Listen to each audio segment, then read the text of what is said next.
think by witnessing from the outside in the past all discussions and debates and controversies and even hot debates on the fishery policy have been perceived as a debate between two camps. On one side, friends of the fishermen, on the other side, friends of the fish. Why don't we try to stimulate a debate and create a sort of common platform we can call the Friends of the Oceans? We can't manage the fish. Yes, we can improve our knowledge about how the ecosystem works and how they reproduce and how many there are, but we cannot line them up and we cannot count them and we cannot tell them not to die or to reproduce or whatever. So it's about knowing your fishing sector, and it's appalling that there is all these member states not knowing how many vessels are fishing where with what type of gear. And that's not because they are understaffed or whatever. If you look at the budget that they've allocated for research, many of the countries are underspent.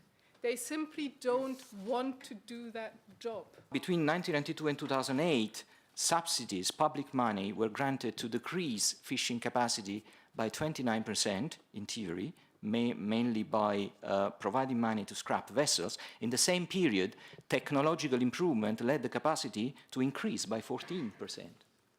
We need to reduce the capacity.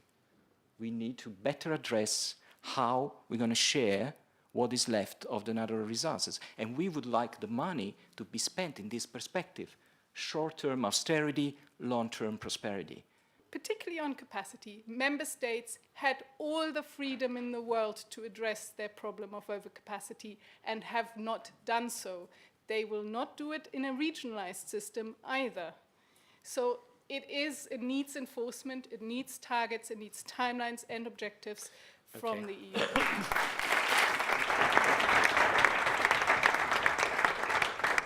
You cannot deal with fisheries issues in isolation from the larger issue of marine environment. So I think this is the basic message. We should stop.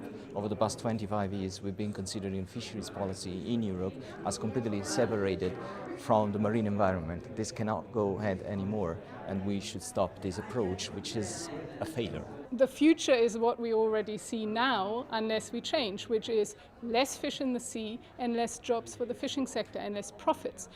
We have to turn this around, and that means fishing less to then be able to fish more in future when stocks have recovered.